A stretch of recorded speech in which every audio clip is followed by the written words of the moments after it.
Hey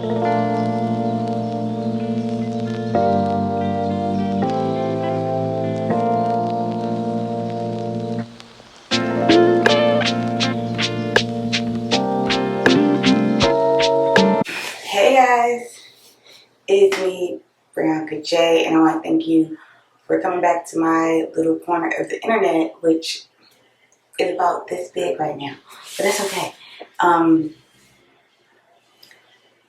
We're going to talk about all about love again. We're going to go solely over chapter 1, and yeah, but I guess I should just address, I am in a very different location right now.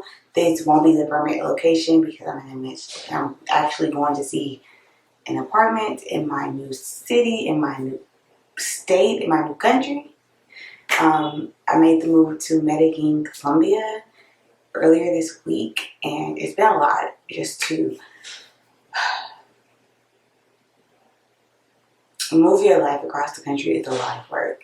So yeah, but I've been thinking so heavily about YouTube, and I've been watching the subscribers climb. Thank you guys. We are like at 960 subscribers right now, which is so beautiful because I remember I was only talking to like 20 people at one point. So I'm really, really happy that you guys are here. And like I promised, we're going to do chapter breakdowns of bell hooks all about love. So I have like the PDF version on my iPad, but if I'm honest with you guys, my first read was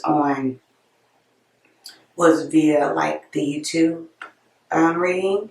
So this just kind of helped me slow down and look at it more.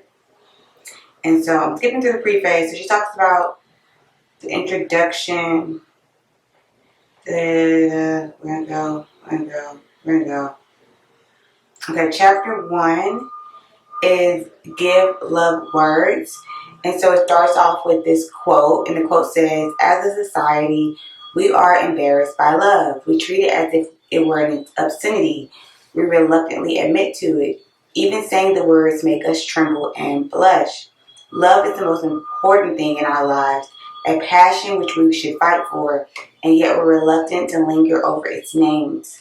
Without a supple vocabulary, we can't even talk or think about it directly. And so that's her way of framing this chapter. And she starts off saying like she actually just says men. The men in her life tend to use the word love incredibly lightly. And they think that women make too much of love. And it's like, the problem is that neither party has really settled on a definite definition of like, what is love? When you say love, like, what are you talking about? And she talks about how she went through this journey of trying to like definitely define it through, other books, through the dictionary, and it gives her like this unsatisfying answer, right? Love is just a deep connection. Like, she was like, that doesn't adequately define love. And she was like, even people that say like love is wonderful and necessary, no one can agree on what it is. And she said we use the word love in such a sloppy way that it can mean almost nothing or absolutely everything. And so she talks about like she was searching for a definition, and she stopped and she picked M. Scott Peck's definition from The Road Less Traveled, and it said the will to extend oneself for the purpose of nurturing one's own or another's spiritual growth. And she says love is as love does. Love is an act of will, namely both an intention and an action. So that's when she goes into saying, okay, now we can define it. And when we can define it, we can identify it, right? So love isn't simply a word or a feeling, but it's like a choice to just be supportive of your or someone else's growth. That's what she says. She's like, that's how we're going to like ground this work, because of course we can't ground the work with a definite definition. We can't really grow, right? We'll still be just as confused. And she starts to explain like why she said this. She said, everyone who has witnessed the growth process of a child from the moment of birth on sees clearly that before language is known, before the identity of caretaker is recognized, babies do respond to affectionate care. So as they grow older, they respond to affectionate care by giving affection. So it says to truly love, we must learn to mix various ingredients. So she gives us a recipe for love. She says there's care, affection, recognition, respect, commitment, and trust, as well as open and honest communication. So if you have care, affection, recognition, respect, commitment, and trust, care, respect, affection, recognition, commitment, trust, honesty, and communication. So eight things. Then you can have a strong, well-developed, lasting relationship with love, right? And she said that by doing this, we're able to think of it like, okay, this is an action, because many people address it like a feeling or a thought. It says most of us learn early on that to think love as a feeling.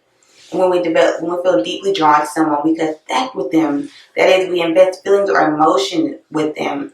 The process of investment wherein a loved one becomes important to us is called cathexis. And I think this is the part where a lot of people feel like, oh, I love this person, right? When they start getting this obsessive thought of who they are, they start thinking about them more.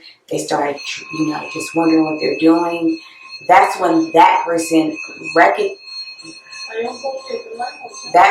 recognizes they're in love, but that action in itself is not loving. That's just cathexis. And so she says, love is a will to nurture a person's spiritual growth. So that cannot occur in a neglectful or abusive relationship. And she makes it very clear within like page 6, she's saying love and abuse cannot exist. Abuse and neglect are the definition, the opposites of nurturance and care. So we cannot have the two. And this part, she said, was difficult for her to understand, and she is difficult for a lot of people to understand, because so many of us have experienced abusive relationships, whether mild or severe, but still hold an affection for the person or the environment in which we experienced the abuse. And she was like, and you want to say that that's love, but she's telling us by definition, those two things can't coexist.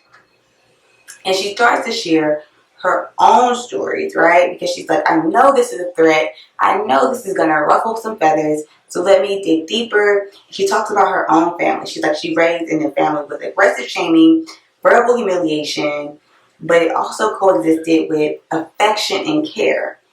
And she was like, she had difficulty embracing the term dysfunctional because she felt really attached to her parents, she felt really attached to her siblings, and she wanted to have positive dimensions of family life, and she didn't want to use a term that made them seem entirely negative or bad. And so she said she had to really learn that the term dysfunctional is a description, but it doesn't describe an absolute negative, right? So she said throughout her childhood, she understood that she lived in a dysfunctional setting, and even to this day, it remains a dysfunctional setting. And I think that sentence stood out to me a lot, because what that says to me is that you are not going to change people.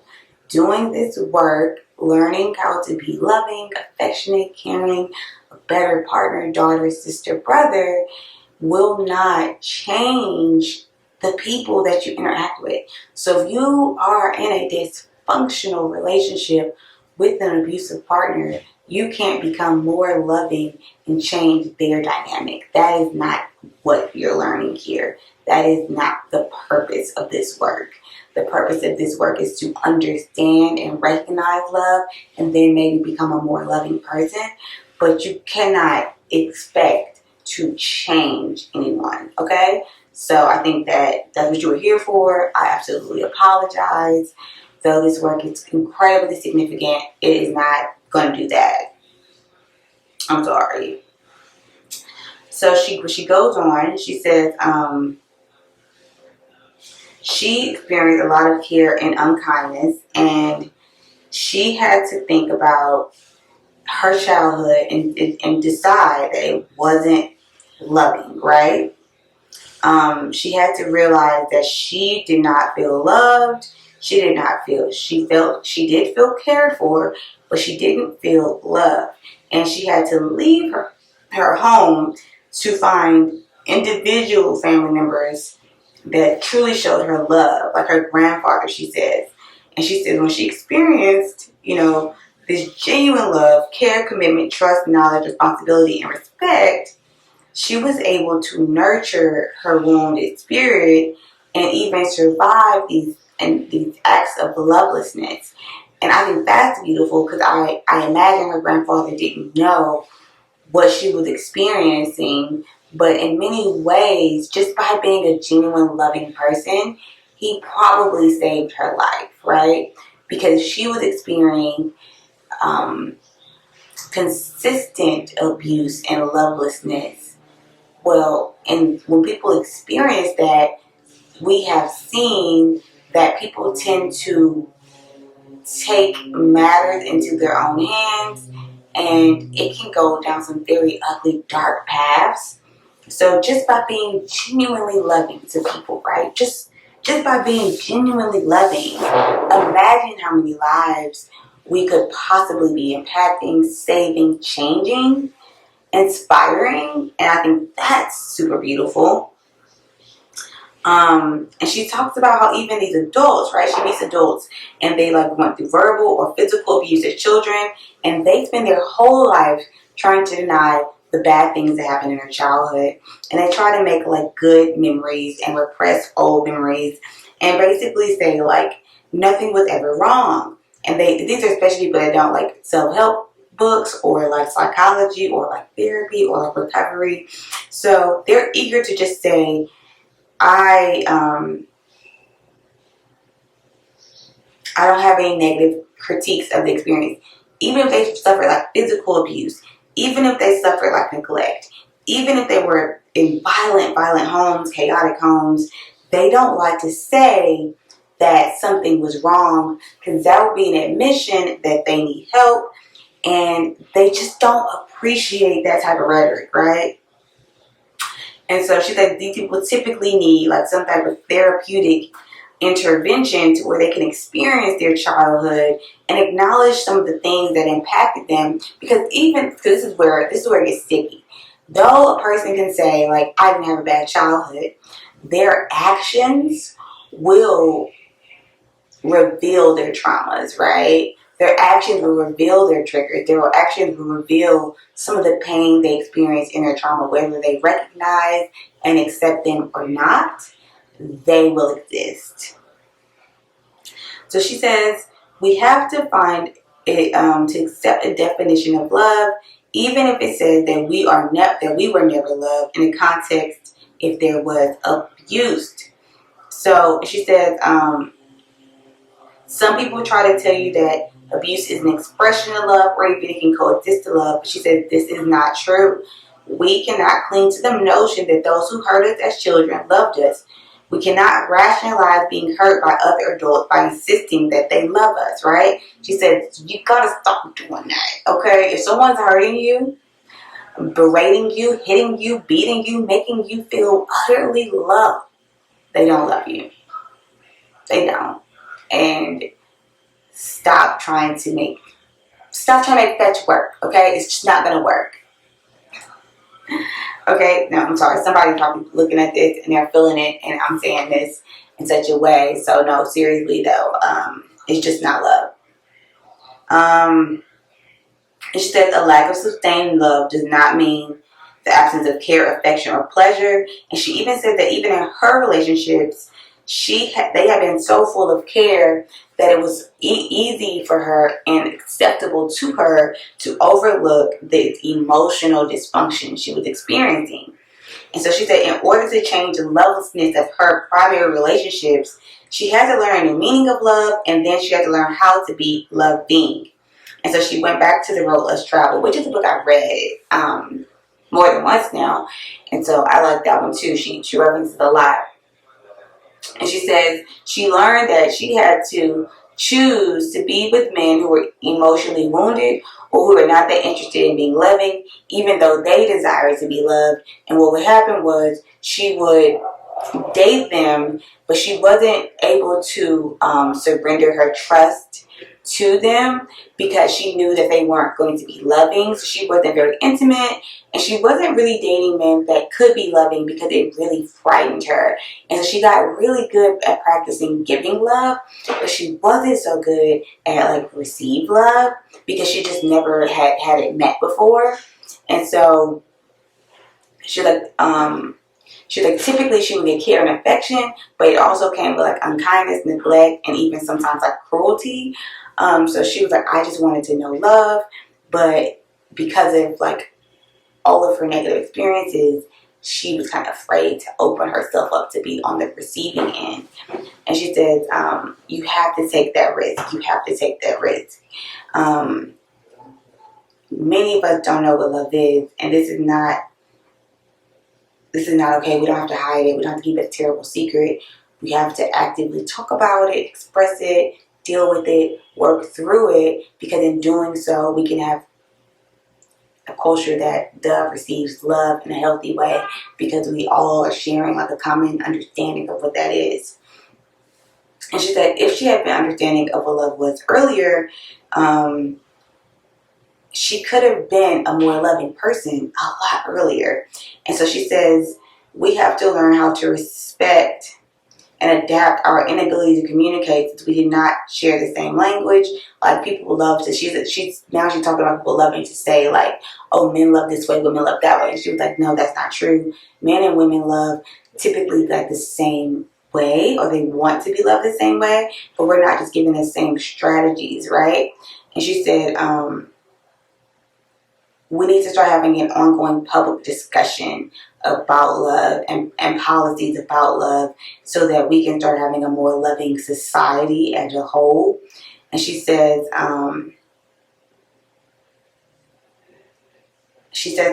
that's why she's so interested in grounding the word, because she thinks that if we can get this definition, it's a vital starting point for us. And then we can kind of start moving towards our desired destination of having a more loving for life, a more loving personality, a more loving dynamic in our relationships. And so basically that's her giving a definite definition of love, and it is the will to extend oneself for the purpose of nurturing one's own or another's spiritual growth. And to me, that is just a wonderful thing to say, because to me it says, I'm not here to control you. I'm not here to